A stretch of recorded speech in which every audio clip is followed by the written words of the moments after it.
Neighbor complains about my cooking. Yesterday at noon, my upstairs neighbor knocked on my door.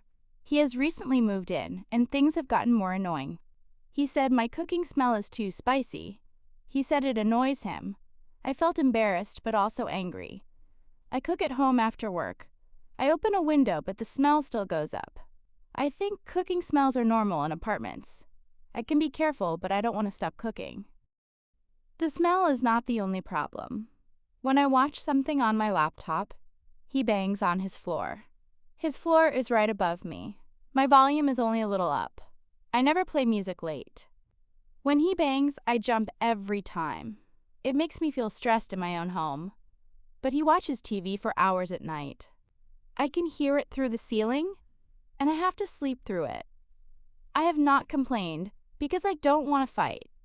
So it feels like his noise is fine, but mine is not. I am not confrontational, so I have stayed quiet. I have started using headphones more. I can try to be quieter, but yesterday made me really angry.